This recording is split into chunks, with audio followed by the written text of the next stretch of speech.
वंदे मातरम। बंधु, हम आज बात करते हैं 2011 के अन्ना आंदोलन का।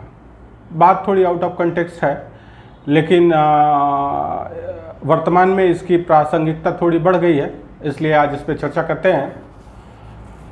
2011 का समय था और हम आपको बताएं कि ये जो आंदोलन था इसमें हम भी सहभागी रहे। वास्तव में एक क्रांतिकारी विचार हमेशा से था, तो सिविल सर्विसेज दे रहे थे। 2009 में हमारा लास्ट अटेम्प्ट था, रिज़ल्ट आते आते 2010 आ गया था, सफलता नहीं मिली। और उसके बाद आगे का अपना क्या रहने वाला है, आगे की के बारे में चिंतन मनन चल रहा था। उसी समय ये आंदोलन शुरू हुआ। 2011 में दिल्ली की सड़कों पे एक नारा गूंजा करता था, अन्ना नहीं आंधी है, देश का दूसरा गांधी है। बहुत सारे लोग सर पे सफ़ेद टोपियां लगाए घूमा करते थे जिस पे लिखा रहता था मैं अन्ना हूँ। टोपी तो खैर हमने नहीं लगाई, लेकिन यह है कि आंदोलन में बढ़ चढ़ कर हिस्सा लिया। और हमने क्या, हमारे साथ बहुत सारे लोगों ने, जिनका अटेम्प्ट हमारे साथ समाप्त हुआ था, वो लोग भी सहभागी रहे। इवन कुछ पास होने वाले लोग भी, जो दिल्ली में पोस्टिंग थी जिसकी, या आसपास पोस्टिंग थी, वो भी आ जाया करते थे। ये अलग बात है, पेड़ों के पीछे खड़े होते थे कि कहीं फ़ोटो ना आ जाए। और बहुत सारे तो क्या कहें, हमारे संज्ञान में तो एक दो हमारे मित्र ऐसे भी थे कि जो दूसरे देशों में नौकरी कर रहे थे, वो भी यहाँ आ गए थे कि क्रांति हो रही है और क्रांति में शामिल होना है। अन्ना हजारे मंच पे बैठते थे और बाकी बहुत सारे बड़े बड़े नाम उनको घेरे रहते थे। समय के साथ ही आंदोलन समाप्त हुआ और ये आंदोलन एक पार्टी में कन्वर्ट हो गया। वास्तव में जो नारा था वो ज़्यादा प्रासंगिक था कि अन्ना नहीं है आंधी है, देश का दूसरा गांधी है। गांधी जी में और अन्ना हजारे में बहुत समानता थी। अन्ना हजारे को एक जो बहुत बड़े सामाजिक कार्यकर्ता हैं, वो उनमें और गांधी जी में काफ़ी समानता है। गांधी जी ने देश को जवाहरलाल नेहरू दिया और जिसको देश ने झेला। कुछ लोग बातें करते हैं कि वो नेहरू जी के बारे में लोग ऐसे कहते हैं वैसे करते हैं और उन्होंने ये किया वो किया। मेरा बस एक कहना है कि आप अपने आसपास किसी भी एक साधारण से साधारण व्यक्ति को आप अपने विचार से चुनिए और जिसके बारे में आप ये सोचते हो कि ये कुछ नहीं कर पाएगा, और उसको नेहरू जी की जगह पे बैठा के और सारा तंत्र उसको सौंप के और एक बार विचार करिए, क्या जो नेहरू जी ने किया उससे कम करेगा? वो कतई नहीं करेगा। आप एक बार सोच के देखिएगा। तो ये कहना, और एक और बात मैं बताऊं, राजनीति तो ऐसी है कि हमको लगता है हम बहुत समझते हैं, लेकिन बहुत सारी घटनाएं ऐसी होती हैं कि लगता है हम तो ना समझ हैं। मूल रूप से मैं गोरखपुर का रहने वाला हूं और बचपन से ही 19 दिसंबर बच्चों के लिए बड़ा महत्वपूर्ण रहता था हमारे साथ के। और उसका जो कारण था वो ये था कि 19 दिसंबर को हम, जैसे गोरखपुर में पंडित राम प्रसाद बिस्मिल को फांसी की सज़ा दी गई थी अंग्रेज़ों के समय में, और 19 दिसंबर को हम लोग जेल में जाया करते थे हाथ पे स्टैंप लगवा के। उस दिन जेल खुलता था और जहां उनको फांसी दी गई थी उसकी साज सज्जा होती थी। अंदर भी हम जिधर बैरक, जिधर कैदी रखे रहते थे, उधर छोड़ के बाकी पूरा जेल घूमते थे। बंधु, वहां पे एक भवन बना हुआ था और मूल रूप से ये भवन पंडित जवाहरलाल नेहरू के लिए बना था जब वो गोरखपुर जेल में रखे गए थे। और मैं दावे के साथ कह सकता हूं कि वो भवन उस समय के हिसाब से कह सकते हैं कि 7 स्टार एकोमोडेशन है।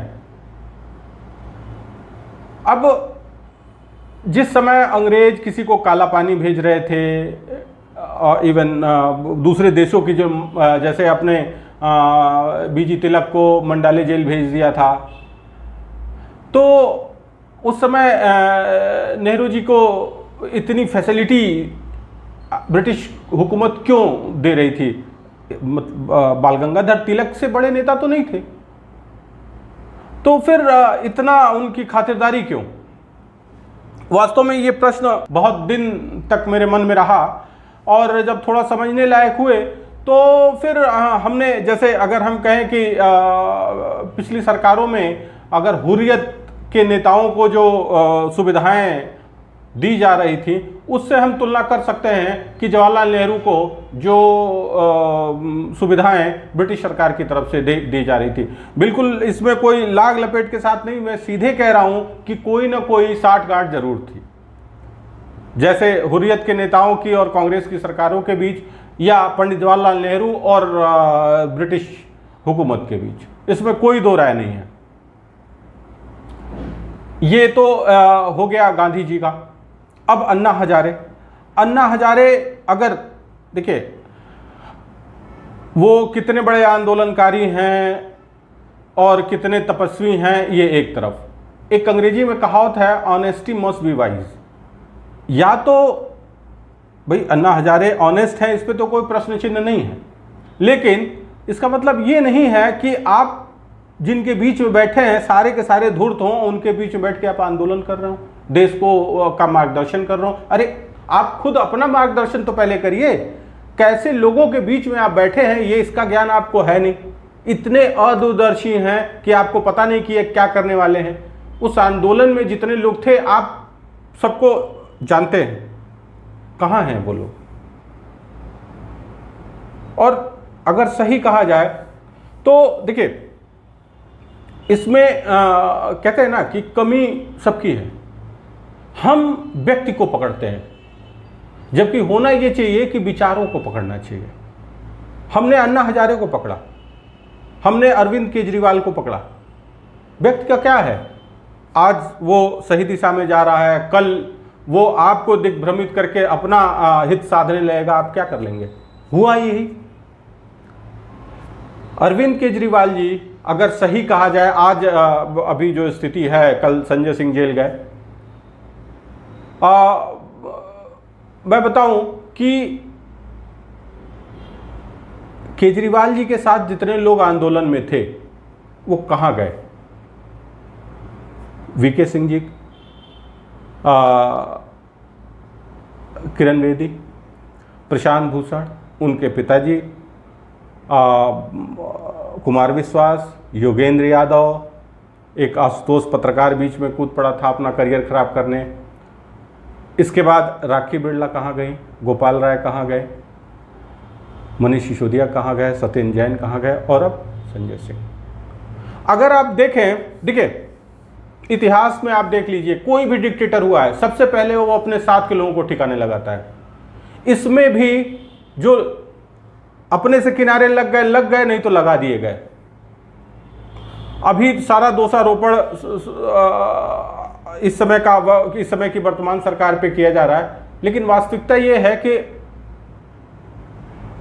क्या ये कोई साजिश है? और साजिश है तो साजिश करता कौन है? सबसे बड़ी बात यह है भाई, गांधी जी एक लॉन्च पैड थे और उन्होंने नेहरू को लॉन्च किया। अन्ना हजारे एक लॉन्च पैड थे जिन्होंने अरविंद केजरीवाल जी को लॉन्च किया, और केजरीवाल जी के साथ बहुत सारे लोग लॉन्च हुए। जो लोग लॉन्च हुए, कुछ लोग तो मतलब ये सब अगर हम देखें, उस पूरी टीम को देखें, तो हमको साफ दिखेगा कि एक तरह से ये सारे कहीं ना कहीं अपना जो व्यक्तिगत इंटरेस्ट में, पर्सनल इंटरेस्ट में वहां बैठे थे। सबने अपना अपना उल्लू सीधा किया। कोई भाजपा में आके मंत्री बन गया, कोई गवर्नर बन गया, और कोई मुख्यमंत्री बन गया। और अगर हम अरविंद केजरीवाल, धीरे धीरे जब ये आंदोलन शुरू हुआ तो वो लीड रोल में नहीं थे, लेकिन उन्होंने ग्रेजुअली सबसे पहले तो खुद को एज ए हम कहें कि मुख्य जो आंदोलनकारी जो है अपने को पहले प्रोजेक्ट किया, और फिर धीरे धीरे जो साथ के लोग थे उनको फेज आउट किया, एलिमिनेट करना भी कह सकते हैं। जितने लोग इस आंदोलन में साथ चले थे वो आज कहाँ हैं? आप देखिए, कोई नहीं मिलेगा। और इतिहास गवाह है कि कहीं भी आप अगर डिक्टेटरशिप देखें तो डिक्टेटर का क्लोज एलाई कोई नहीं होता है। क्यों? क्योंकि विश्वसनीयता इसमें बहुत जरूरी है, और इस मानसिकता के लोग कभी भी किसी पे भरोसा नहीं कर पाते हैं। समस्या जो दूसरी सबसे बड़ी रही कि हमने विश्वास किया। हमारी जो सबसे बड़ी समस्या है कि हम व्यक्ति के पीछे भागने लगते हैं। भाई वो जो आंदोलन चला था वो करप्शन के अगेंस्ट था, और करप्शन के अगेंस्ट एक मजबूत तंत्र जिसको लोकपाल कहा गया वो बनाने का था। आज आंदोलन को 11-12 साल हो गए, कहाँ लोकपाल बना? यहाँ तक कि दिल्ली में लोकपाल है, पंजाब में लोकपाल बन गया, वहाँ तो वो आंदोलनकारियों की ही सरकार है। तो मुद्दा तो गायब हो गया, और हम लोगों के पीछे, व्यक्तियों के पीछे भागते रहे। कोई ये भी कह सकता है कि भाई जो वर्तमान में प्रधानमंत्री हैं नरेंद्र दामोदर दास मोदी जी, उनके पीछे वो, भाई उनके पीछे अगर कोई है तो क्या वो उचित है? देखिए सीधी सी बात है, यदि आप व्यक्ति के पीछे हैं तो सोचने की आवश्यकता है। वस्तुतः आपको निश्चित यह करना है कि आप एक व्यक्ति के पीछे हैं या एक विचारधारा के पीछे हैं। व्यक्ति आज है कल नहीं रहेगा, आज जैसा है कल वैसा नहीं रहेगा, लेकिन विचारधारा जैसी आज है वैसी ही कल भी रहेगी और वैसी ही परसों भी रहेगी। तो कहने का तात्पर्य देखिए, एक बड़ा इंटरेस्टिंग बात है कि मार्क्स, कार्ल मार्क्स, जिसके नाम पे पूरे दुनिया में मार्क्सिस्ट और कम्युनिस्ट और क्या क्या बने भरे पड़े हैं। शुरू में तो उसकी स्थिति अच्छी नहीं थी, स्लम में रहता था, अपना कुछ खाने पीने की भी सारी समस्याएं रहती थी। कहते हैं कि एंजल जो फ्रांस का एक इंडस्ट्रियलिस्ट था, बाद में मार्क्स के साथ रहता था, वो मार्क्स के नाम से पेपर में आर्टिकल लिखता था, जो उससे पैसे आते थे, मार्क्स का खर्चा उसी चलता था, क्योंकि मार्क्स को इंग्लिश नहीं आती थी इसलिए वो खुद नहीं लिख सकता था। लेकिन कहते हैं कि दास कैपिटल पब्लिश होने के बाद वो एक्नॉलेज किया जाने लगा और काफ़ी ठीक ठाक स्थिति हो गई आर्थिक रूप से, और अपने जीवन के अंतिम समय में वो काफ़ी लैविश लाइफ जीता था। किसी ने उससे पूछा कि भाई तुम बातें ऐसी करते हो और रहते तो बड़े आलीशान हो। तो मार्क्स ने कहा कि yes, I am marks but not Marxist. अब आप सोचिए कि पूरी दुनिया में मार्क्सिस्ट बने फिरने वाले लोग कितने मूर्ख हैं, मूढ़ हैं, कि जिस व्यक्ति ने वो आइडियाज दिए वो खुद उस आइडियाज का फॉलोअर नहीं था, वो खुद उस विचारधारा को मानने वाला नहीं था, और हम उसके पीछे भागे जा रहे हैं। और यही स्थिति आज दिल्ली की है। दिल्ली में अभी भी भाई सरकार है, और मेजॉरिटी की बात करें तो थंपिंग मेजॉरिटी से अरविंद केजरीवाल जी की सरकार है, लोग उनके साथ हैं। लेकिन लोगों ने सपोर्ट किसको किया था? विचारधारा को। और पीछे किसके खड़े हैं? एक व्यक्ति के। और अब एक बार जो जेल चला जा रहा है उस सरकार से, वो गायब ही हो जा रहा है। अब आप ढूंढते रहिए मनीष सिसोदिया कहाँ गए, वापस आने के कोई चांस दिख रहे हैं? सत्येंद्र जैन कहाँ गए? जेल गए, वापस आने के कोई चांस नहीं है। ये इनका तंत्र है। और अरविंद केजरीवाल कब जेल जाएंगे? अरविंद केजरीवाल ने कोई रास्ता ही नहीं छोड़ा है, वो कहीं नहीं जाएंगे। उन्होंने सबको निपटाया है, ये सारे लोग किनारे लगा दिए गए। और वास्तविकता ये है कि ये सबके पीछे जो मेरा व्यक्तिगत विचार है, एक ही आदमी है, और वो स्वयं मुख्यमंत्री ही हैं, जो थोड़ा सा ज़्यादा आगे बढ़ने की कोशिश कर रहा है। केजरीवाल जी से अपना कद, केजरीवाल जी के कद से मिलाने की कोशिश कर रहा है, वो किनारे लगा दिया जा रहा है।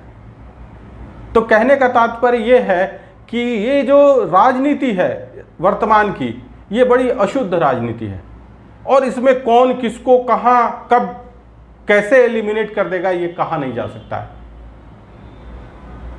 तो हमें भी एक बार चिंतन करने की आवश्यकता है कि हम व्यक्ति के पीछे हैं या विचारधारा के, क्योंकि व्यक्ति का कोई भरोसा नहीं है।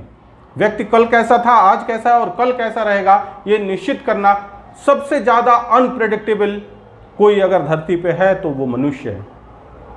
तो इसलिए कोशिश यही होनी चाहिए कि हम विचारधारा के पीछे जाएं, न कि व्यक्ति के पीछे, क्योंकि व्यक्ति के बदलने में समय नहीं लगता है। आज का हमारा विषय यही था। आप एक बार इस पे चिंतन और मूल्यांकन अवश्य करें। धन्यवाद।